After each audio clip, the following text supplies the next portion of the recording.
PSC tips and ട്രിക്സിലേക്ക് ഏവർക്കും സ്വാഗതം. ഇന്നത്തെ ഈ ക്ലാസ്സിലൂടെ നമ്മൾ നോക്കാനായിട്ട് പോകുന്നത് PSC ഇപ്പോൾ അവസാനം നടത്തിയ 4 പരീക്ഷകളുണ്ട്. Assistant prisoner officer, assistant salesman, അതുപോലെ police constable, degree level prelims, stage 1. ഈ 4 പരീക്ഷകൾക്കും ഒരുപോലെ കോമൺ ആയിട്ട് ചോദ്യങ്ങൾ വന്ന ഒരു 10 ടോപ്പിക്സ് ആണ് ഇന്നത്തെ ഈ വീഡിയോയിലൂടെ നമ്മൾ പറഞ്ഞു തരാൻ വേണ്ടി പോകുന്നത്. ചുമ്മാ ടോപ്പിക്സ് മാത്രമല്ല പറഞ്ഞു തരുന്നത്, ആ ഓരോ ടോപ്പിക്കിന്റെ ഭാഗത്ത് നിന്നും ഓരോ ക്വസ്റ്റ്യൻ പേപ്പറിലും ഏതൊക്കെ ചോദ്യങ്ങളാണ് ചോദിച്ചിരിക്കുന്നത്. നമ്മൾ എപ്പോഴും സ്ഥിരമായിട്ട് ഇങ്ങനത്തെ ഒരു വീഡിയോ ചെയ്യുന്നതാണ്. ഒരുപാട് പരീക്ഷകൾ നടക്കുന്ന സമയത്ത് ആ പരീക്ഷകളിലെല്ലാം കോമൺ ആയിട്ട് ചോദ്യങ്ങൾ വന്ന ടോപ്പിക്സ് ഏതൊക്കെയാണെന്ന് പറഞ്ഞുകൊണ്ട്, അപ്പോൾ ആ ടോപ്പിക്സ് ആണ് നമ്മൾ ഇന്ന് പറഞ്ഞു തരുന്നത് കേട്ടോ. 10 ടോപ്പിക്സ് ഉണ്ട്. അപ്പോൾ ഈ 10 ടോപ്പിക്സും ഇനി വരാനിരിക്കുന്ന പരീക്ഷകൾക്കും നമുക്ക് ചോദ്യം ഉറപ്പിക്കാവുന്ന ടോപ്പിക്സ് ആണ്. അപ്പോൾ ഈ 10 ടോപ്പിക്സ് നിങ്ങൾ സ്കിപ്പ് ചെയ്യാതെ പഠിച്ചിട്ട് പോകാനായിട്ട് ശ്രമിക്കുക. ഓക്കെ ആണല്ലോ? അപ്പോൾ നമുക്ക് നേരെ വീഡിയോയിലോട്ട് കിടക്കാം. ചാനൽ സബ്സ്ക്രൈബ് ചെയ്യാതെ കാണുന്നവരുണ്ടെങ്കിൽ ചാനൽ സബ്സ്ക്രൈബ് ചെയ്യുക. വീഡിയോ കണ്ടിട്ട് ഇഷ്ടമായിട്ടുണ്ടെങ്കിൽ ലൈക്ക് ചെയ്യുക. നിങ്ങളുടെ സജഷൻസ് എന്തുണ്ടെങ്കിലും താഴെ കമൻറ്റായിട്ട് അറിയിക്കുക. പിന്നെ നമ്മുടെ ടെലിഗ്രാം ചാനലിൽ മസ്റ്റ് ആയിട്ടും ജോയിൻ ചെയ്യുക. താഴെ കമൻറ്റ് ബോക്സിൽ ഫസ്റ്റ് കമൻ്റ് ആയിട്ട് ടെലിഗ്രാമിൻ്റെ ലിങ്ക് കൊടുത്തിട്ടുണ്ട്. ഓക്കെ ആണല്ലോ? അപ്പോൾ നമുക്ക് സ്റ്റാർട്ട് ചെയ്യാം. അപ്പോൾ ആദ്യത്തെ നമ്മുടെ ടോപ്പിക്ക് 10 ടോപ്പിക്കാണ്. ഞാൻ പറയുന്ന ടോപ്പിക്കുകൾ പേര് അപ്പം തന്നെ എഴുതി വെച്ചേക്കാം. ആദ്യത്തെ ടോപ്പിക്ക് ബഡ്ജറ്റാണ്.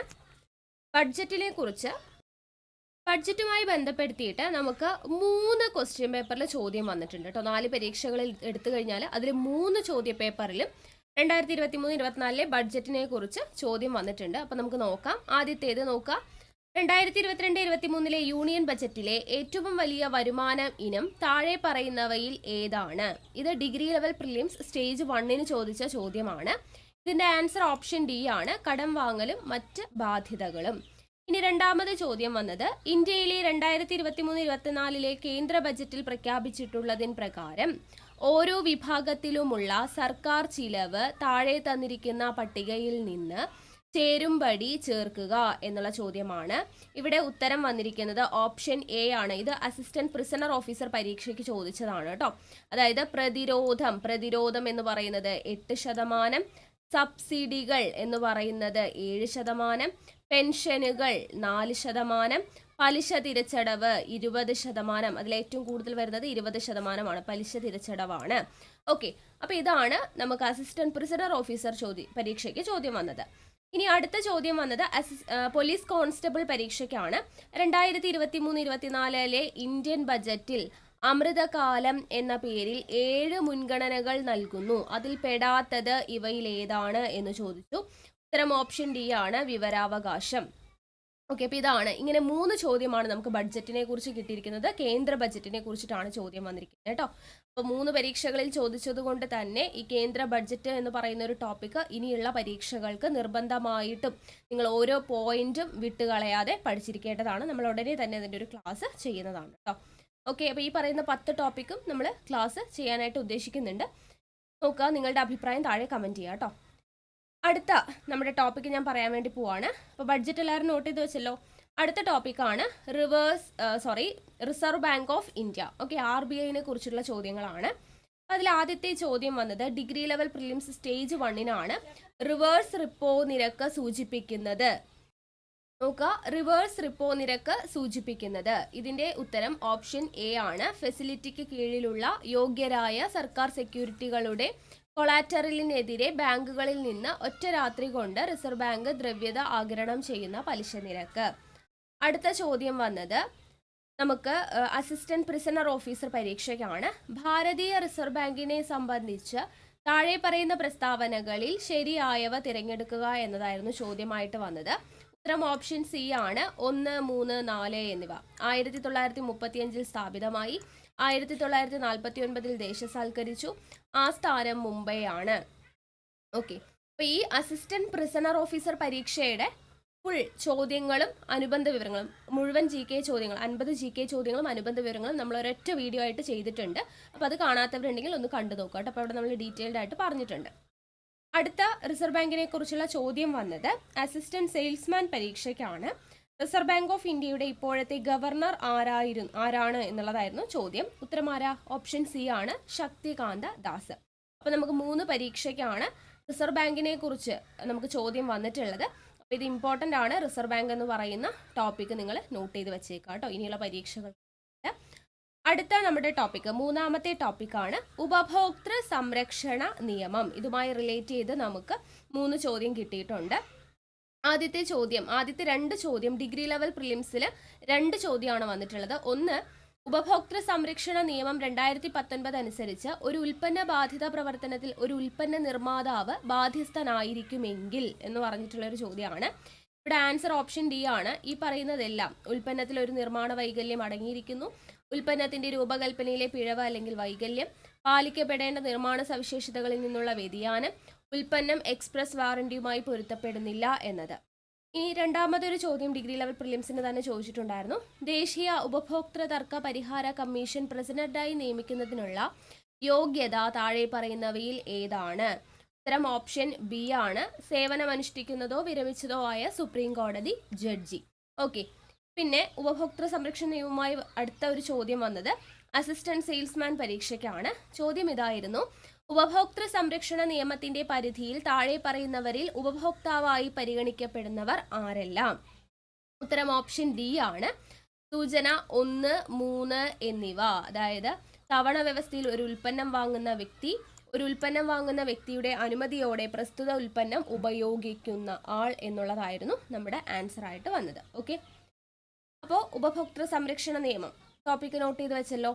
അടുത്ത ടോപ്പിക്ക് നീതി ആയോഗ് ആണ്. 4ാമത്തെ ടോപ്പിക്ക് നീതി ആയോഗ്. നീതി ആയോഗിനെ കുറിച്ച് നമുക്ക് 3 ചോദ്യം വന്നിട്ടുണ്ട്. 4 പരീക്ഷ നടത്തിയതിൽ 3 ക്വസ്റ്റ്യൻ പേപ്പറിലും നീതി ആയോഗിനെ കുറിച്ച് ചോദിച്ചിട്ടുണ്ട്.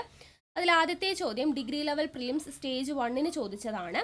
താഴെ പറയുന്നവയിൽ ഏതാണ് നീതി ആയോഗിന്റെ ലക്ഷ്യം അല്ലാത്തത് എന്നതാണ് ചോദ്യം വന്നത്. ഉത്തരം ഓപ്ഷൻ ബി ആണ്. കേന്ദ്രതലത്തിൽ വിശ്വസനീയമായ പദ്ധതികൾ രൂപീകരിക്കുന്നതിനുള്ള സംവിധാനങ്ങൾ വികസിപ്പിക്കുക. അടുത്ത ചോദ്യം വന്നത് അസിസ്റ്റന്റ് സെയിൽസ്മാൻ പരീക്ഷയ്ക്കാണ്. താഴെ തന്നിരിക്കുന്നവയിൽ ശരിയായ പ്രസ്താവനകൾ ഏതെല്ലാം എന്ന് പറഞ്ഞിട്ട് ഇവിടെ ഉത്തരമായിട്ട് വന്നത് ഓപ്ഷൻ ബി ആണ്. 1, 3. അതായത് ഇന്ത്യയിൽ പ്ലാനിംഗ് കമ്മീഷൻ സ്ഥാപിതമായത് 1950-ലാണ്. അതുപോലെ 3ാമത് പ്ലാനിംഗ് കമ്മീഷൻ ഒരു ഉപദേശക സമിതിയാണ്. അപ്പോൾ ഇവിടെ നീതി ആയോഗിനെ കുറിച്ചുമെല്ലാം ഇവിടെ പ്രതിപാദിക്കുന്നുണ്ട്. അപ്പോൾ ആ ഒരു ചോദ്യം. പിന്നെ അടുത്തതായിട്ട് വന്നത് പോലീസ് കോൺസ്റ്റബിൾ പരീക്ഷയ്ക്കുള്ള ചോദ്യമാണ്. നീതി ആയോഗിനെ സംബന്ധിച്ച് താഴെ തന്നിരിക്കുന്ന പ്രസ്താവനകളിൽ ശരിയായവ ഏതെല്ലാം എന്ന് ചോദിച്ചിട്ടുണ്ട്. ഉത്തരം ഓപ്ഷൻ ഡി ആണ്. ഈ പറയുന്ന 4 പ്രസ്താവനയും ശരിയാണ്. ആസൂത്രണത്തിന് വേണ്ടി പ്ലാനിംഗ് കമ്മീഷന് പകരം നിലവിൽ വന്ന ഭരണ സംവിധാനം, നീതി ആയോഗിന്റെ ആദ്യ അധ്യക്ഷൻ പ്രധാനമന്ത്രി ശ്രീ നരേന്ദ്രമോദിയാണ്, 2015 ജനുവരി 1 നിലവിൽ വന്നു, നീതി ആയോഗിന്റെ ആസ്ഥാനം ഡൽഹിയാണ്. ഓക്കെ, അപ്പോൾ നീതി ആയോഗിനെ കുറിച്ച് 3 ചോദ്യം വന്നിട്ടുണ്ട്. ടോപ്പിക്ക് നോട്ട് ചെയ്ത് വെച്ചേക്കാം. അടുത്ത നമ്മുടെ ടോപ്പിക്ക് 1857 വിപ്ലവമാണ്. ആ ഒരു ടോപ്പിക്കിൽ നിന്നും നമുക്ക് 3 ചോദ്യങ്ങൾ 4 പരീക്ഷയിലായിട്ട് 3 ചോദ്യങ്ങൾ കിട്ടിയിട്ടുണ്ട്. അപ്പോൾ ആദ്യത്തെ ചോദ്യം വന്നത് അസിസ്റ്റന്റ് പ്രിസണർ ഓഫീസർ പരീക്ഷയ്ക്കാണ്. ഒന്നാമതായിട്ട് 1857 ഒന്നാം സ്വാതന്ത്ര്യ സമരത്തെ സംബന്ധിച്ച തെറ്റായ പ്രസ്താവന ഏതാണ് എന്നതായിരുന്നു ചോദ്യം. ഉത്തരം ഓപ്ഷൻ എ ആണ്. 1ഉം 2ഉം ആണ് തെറ്റായത്. ഓക്കെ, അപ്പോൾ 1857 ഒന്നാം സ്വാതന്ത്ര്യ സമരവുമായി ബന്ധമുള്ളത് ഏതാണ്? കാൺപൂരിൽ സമരം നയിച്ചത് നാനാ സാഹിബാണ്. ഞാൻ പറഞ്ഞു ഇതിന്റെ റിലേറ്റഡ് ഫാക്ട്സ് നമ്മൾ ചെയ്തിട്ടുണ്ട്. കാണാത്തവരുണ്ടെങ്കിൽ കാണുക. പിന്നെ അടുത്ത ചോദ്യം വന്നത് അസിസ്റ്റന്റ് സെയിൽസ്മാൻ പരീക്ഷയ്ക്കാണ്. 1857 ഒന്നാം സ്വാതന്ത്ര്യ സമരത്തോടനുബന്ധിച്ച് ഇന്ത്യയുടെ ചക്രവർത്തിയായി പ്രഖ്യാപിക്കപ്പെട്ട മുഗള വംശജൻ ആരായിരുന്നു? ഉത്തരം ഓപ്ഷൻ സി ആണ്. ബഹദൂർ ഷാ രണ്ടാമൻ. അടുത്ത ചോദ്യം വന്നത് പോലീസ് കോൺസ്റ്റബിൾ എക്സാമിനാണ്. 1857 ഒന്നാം സ്വാതന്ത്ര്യ സമരവുമായി ബന്ധമില്ലാത്ത നേതാക്കന്മാർ ആരെല്ലാം? ഓപ്ഷൻ ഡി ആണ്. സിദ്ധു കാനൂർ. ഓക്കെ, അടുത്ത ടോപ്പിക്. അപ്പോൾ 1857 വിപ്ലവം നോട്ട് ചെയ്ത് വെച്ചല്ലോ. അടുത്ത ടോപ്പിക് 6ാമത്തെ ടോപ്പിക്കാണ് വിവരാവകാശ നിയമമാണ്. ഈ വിവരാവകാശ നിയമത്തെക്കുറിച്ച് നമുക്ക് ഡിഗ്രി ലെവൽ പ്രിലിംസിന് ഒരു ചോദ്യം വന്നിട്ടുണ്ട്. അസിസ്റ്റന്റ് പ്രിസണർ പരീക്ഷയ്ക്ക് 4 ചോദ്യം, അതുപോലെ പോലീസ് കോൺസ്റ്റബിൾ പരീക്ഷയ്ക്ക് 2 ചോദ്യം. അങ്ങനെ ഇത്രയും ചോദ്യങ്ങൾ വന്നിട്ടുണ്ട്. നോക്കാം ഏതൊക്കെ ചോദ്യങ്ങളാണെന്നുള്ളത്. ആദ്യത്തെ ചോദ്യം വിവരാവകാശ നിയമപ്രകാരം ഒരു വ്യക്തിയുടെ ജീവിതത്തെയോ സ്വാതന്ത്ര്യത്തെയോ കുറിച്ചുള്ള ആശങ്കകൾക്കായി ആവശ്യപ്പെടുന്ന വിവരങ്ങൾ വിതരണം ചെയ്യുന്നതിന് എത്ര സമയം നൽകിയിട്ടുണ്ട് എന്നതാണ് ചോദ്യം. ഉത്തരം ഓപ്ഷൻ ബി ആണ്. 48 മണിക്കൂർ. വിവരാവകാശ നിയമപ്രകാരം വിവരം ലഭിക്കുന്നതിന് ദാരിദ്ര്യരേഖയ്ക്ക് മുകളിലുള്ളവർ നൽകേണ്ട ഫീസ്. ഇവിടെ ഓപ്ഷൻ ഡി ആണ്. ഇതൊന്നുമല്ല എന്നുള്ളതാണ് ആൻസർ. ജനാധിപത്യത്തിന്റെ സൂര്യ തേജസ് എന്നറിയപ്പെടുന്ന നിയമം താഴെ പറയുന്നതിൽ ഏതാണ്? ഓപ്ഷൻ സി വിവരാവകാശ നിയമം. വിവരാവകാശ നിയമത്തിൽ ഒപ്പുവെച്ച രാഷ്ട്രപതി ആരാണ്? ഉത്തരം ഓപ്ഷൻ സി ആണ്, APJ അബ്ദുൽ കലാം. അടുത്തത്, കേന്ദ്ര മുഖ്യ വിവരാവകാശ കമ്മീഷണറെയും കമ്മീഷണർമാരെയും നിയമിക്കുന്നത് ആരാണ്? ഉത്തരം ഓപ്ഷൻ എ, രാഷ്ട്രപതിയാണ്. പിന്നെ അടുത്തൊരു ചോദ്യം കൂടെ ഉണ്ട്. വിവരാവകാശ നിയമം 2005 പ്രകാരം വെളിപ്പെടുത്തുവാൻ കഴിയുന്ന പൊതുവിവരത്തിൽപ്പെടുന്ന കാര്യങ്ങൾ ഏവയെന്ന് കണ്ടെത്തുക എന്നുള്ളതാണ് ചോദ്യം. ഉത്തരം ഓപ്ഷൻ ബി ആണ്, 1ഉം 4ഉം ആണ്. ഫയലുകൾ, ലോഗ് ബുക്ക് എന്നുള്ളതാണ് കേട്ടോ. അടുത്ത ചോദ്യം, വിവരാവകാശ നിയമപ്രകാരമുള്ള അപേക്ഷ താഴെ പറയുന്നവരിൽ നൽകുന്നത് ആർക്കാണ് എന്ന് ചോദിച്ചിട്ടുണ്ട്. ഇത് പോലീസ് കോൺസ്റ്റബിൾ എക്സാമിന് ചോദിച്ചതാണ്. ഉത്തരം ഓപ്ഷൻ ബി ആണ്, പബ്ലിക് ഇൻഫർമേഷൻ ഓഫീസർ. വിവരാവകാശ നിയമപ്രകാരമുള്ള അപേക്ഷകൾക്ക് നൽകേണ്ട ഫീസ് എത്രയാണ്? 10 രൂപ. ഓക്കെ, അപ്പോൾ ഇത്രയും ചോദ്യങ്ങളാണ് വിവരാവകാശ നിയമവുമായി റിലേറ്റ് ചെയ്ത് ചോദിച്ചിട്ടുള്ളത്. ഇമ്പോർട്ടൻ്റ് ആണ്, നോട്ട് ചെയ്ത് വെച്ചേക്കാം. അടുത്ത ടോപ്പിക്ക് വിപ്ലവങ്ങളാണ് കേട്ടോ. ലോകത്തെ സ്വാധീനിച്ച വിപ്ലവങ്ങൾ എന്ന് പറഞ്ഞിട്ട് SCERTയിൽ ഒരു ചാപ്റ്റർ ഉണ്ട്. അപ്പോൾ ആ ഭാഗത്ത് നിന്ന് വന്നിട്ടുള്ള ചോദ്യങ്ങളാണ്. 4 ചോദ്യങ്ങളാണ് നമുക്ക് വിപ്ലവവുമായിട്ട് ബന്ധപ്പെടുത്തി വന്നിട്ടുള്ളത്. ആദ്യത്തെ ചോദ്യം ഡിഗ്രി ലെവൽ പ്രിലിംസ് സ്റ്റേജ് 1ന് ചോദിച്ചതാണ്. ഫ്രഞ്ച് വിപ്ലവവുമായി ബന്ധപ്പെട്ട വസ്തുതകൾ. ഉത്തരം ഓപ്ഷൻ സി ആണ്. ഈ പറയുന്ന 4ഉം ശരിയാണ്. എസ്റ്റേറ്റ് ജനറൽ പരമ്പരാഗതമായി 3 എസ്റ്റേറ്റുകളെ പ്രതിനിധീകരിക്കുന്ന 3 അസംബ്ലികൾ ചേർന്നതാണ്. നികുതി സമ്പ്രദായത്തിൽ ഏറ്റവും സമ്പന്നരും സംസ്ഥാനത്തെ പിന്തുണയ്ക്കാൻ കഴിയുന്നവരുമായ ആളുകൾ ഏറ്റവും കുറഞ്ഞ പ്രതിഫലം നൽകിയവരാണ്. വിപ്ലവം ഉണ്ടായത് തത്വചിന്തകൾ കാരണമല്ല, മറിച്ച് ദേശീയ ജീവിതത്തിന്റെ സാഹചര്യങ്ങളും തിന്മകളും സർക്കാരിന്റെ തെറ്റുകളുമാണ്.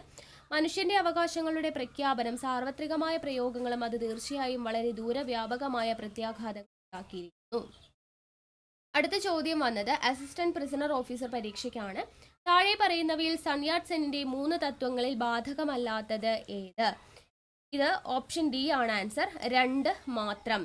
ഓക്കെ, ഏതാണ്? സമഗ്രാധിപത്യം മാത്രമാണ് അതിൽ പെടാത്തത് എന്നുള്ളത്.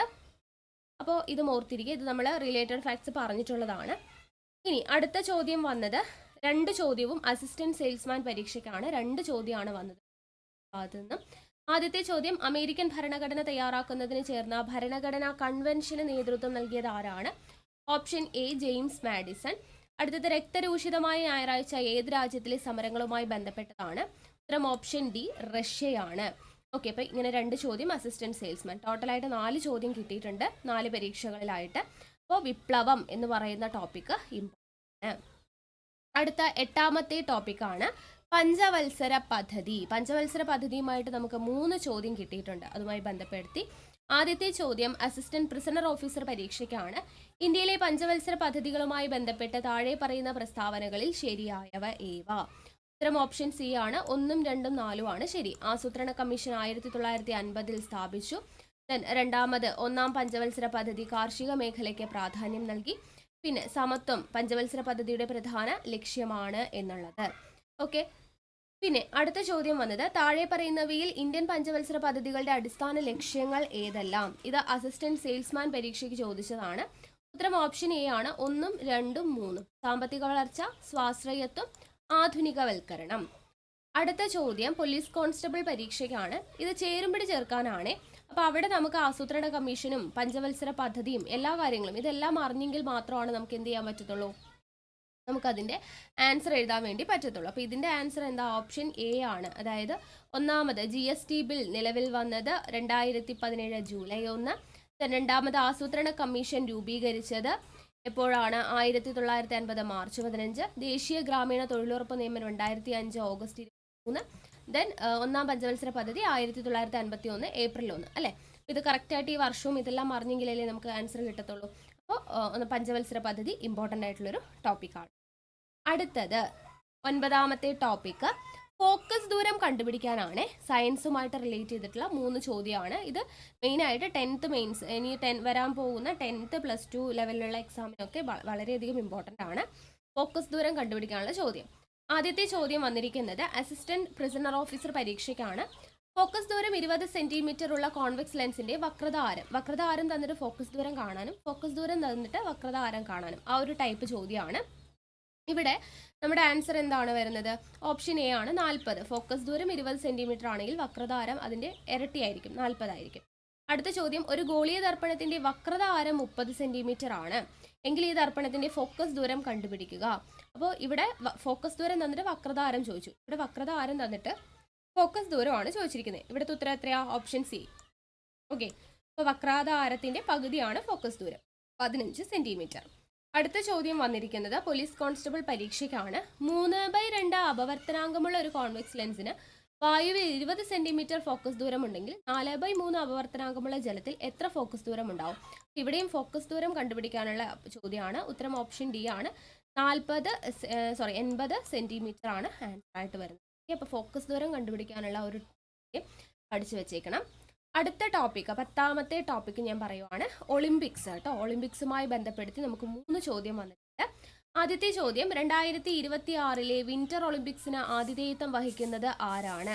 ഈ ഒരു ചോദ്യം വന്നത് ഡിഗ്രി ലെവൽ പ്രിലിംസ് സ്റ്റേജ് 1 പരീക്ഷയ്ക്കാണ്. ഉത്തരം ഇറ്റലിയാണ്. ദെൻ ഒളിമ്പിക്സിൽ ആദ്യമായി മെഡൽ നേടിയ ഇന്ത്യൻ വനിത ആര്? അസിസ്റ്റന്റ് പ്രിസണർ ഓഫീസർ പരീക്ഷയ്ക്ക് ചോദിച്ചതാണ്. ഉത്തരം ഓപ്ഷൻ ഡി ആണ്, കർണം മല്ലേശ്വരി. അടുത്ത ചോദ്യം അസിസ്റ്റന്റ് സെയിൽസ്മാൻ പരീക്ഷയ്ക്കാണ്. 2021 ടോക്കിയോ ഒളിമ്പിക്സിൽ ഇന്ത്യക്ക് വേണ്ടി അത്ലറ്റിക്സിൽ ആദ്യം സ്വർണം നേടിയ നീരജ് ചോപ്ര ഏത് സംസ്ഥാനക്കാരനാണെന്നാണ് ചോദിച്ചത്. ഉത്തരം ഓപ്ഷൻ ഡി ആണ്, ഹരിയാന. ഓക്കെ ആണല്ലോ. അപ്പോൾ ഇത്രയുമാണ് നമ്മുടെ ഇമ്പോർട്ടൻ്റ് ആയിട്ടുള്ള 10 ടോപ്പിക്സ് എന്ന് പറയുന്നത്. പരീക്ഷകൾക്ക് ഈ കഴിഞ്ഞ 4 പരീക്ഷകളിൽ ഒരുപോലെ റിപ്പീറ്റ് ചെയ്ത് ചോദ്യങ്ങൾ വന്ന 10 ടോപ്പിക്സ് ഏതൊക്കെയായിരുന്നു?